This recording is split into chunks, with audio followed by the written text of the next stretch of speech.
Hey guys, TVI here, blown in with another Pokemon Sword and Shield Pocket Monsters anime series review. Today I'll be reviewing Episode 9, The Journey to Johto, the legendary Ho-Oh. Let's begin. Jumping straight into the story, and our heroes want to head out to Johto to see the legendary Pokemon Ho-Oh, as there have been sightings of it. Ash wants to battle it, while Go wants to catch it. Real quickly too, I'm still not a huge fan of the new characters. Professor Sagaraki is still bland and basic, and his assistants really don't make much of an impact to me.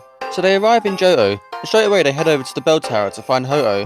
On the way, Go catches a random Sentret with ease. Almost instantly, they find a Ho-Oh, and they one-shot it with a Thunderbolt.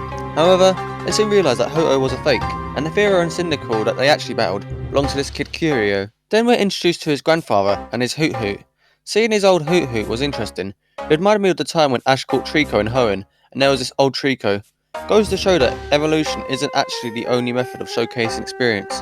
His grandfather is adamant that Ho-Oh is fake and doesn't exist, but Ash steps in and states that he saw it with his own eyes at the beginning of his journey. We even get a nice callback to the first episode of Pokemon.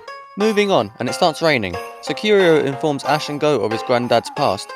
He tells them that his granddad actually met Ho-Oh in person, and even has the rainbow feather to justify this claim. He spent a lot of time trying to find Ho-Oh again, but couldn't do it. In the end, he gave up and believed that Ho-Oh wasn't real, and that he must have imagined seeing it. This inspires Ash and Go to try and find Ho-Oh to prove that it's real.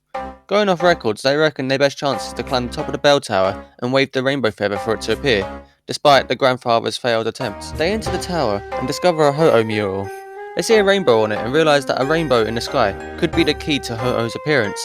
This means they need to get to the top ASAP. Although, this doesn't happen because Curio decides to take all the time in the world to collect his granddad and the rainbow feather. This moment was mental, because the trio almost forced the grandfather to follow against his will.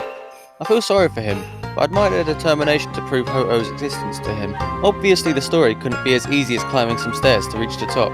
A Mischievous and Stantler use their powers to cause mischief and prevent them from continuing. However, Go puts an end to this by again catching the Pokemon with ease. Seriously man, first time throws, are you serious? Where's the challenge if you can just catch them instantly? I will say though, this scene right here made me gasp. Seeing the fluid motion of Go drawing two Pokeballs, dropping one to catch it in his other hand, and then curve throwing them both with precision, really highlights how ambidextrous he is. This was really cool to see. They finally make it to the top, and a few broken steps is enough to cause trouble for the new characters. Weren't they climbing a mountainside earlier? Anyway, with a little help they make it to the very top. They then spend a good 2 minutes of the episode screaming out for Ho-Oh. This was fine at first, but after about 30 seconds it got really annoying.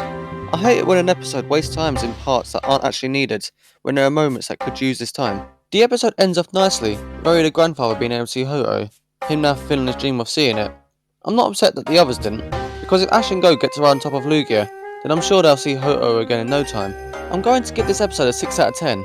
It had real emotion to it, and the message behind it of never giving up on your dream speaks volumes. I even liked the narrator's part when he said there are no shortcuts to our dreams, and that it's important to continue to rise to the challenge.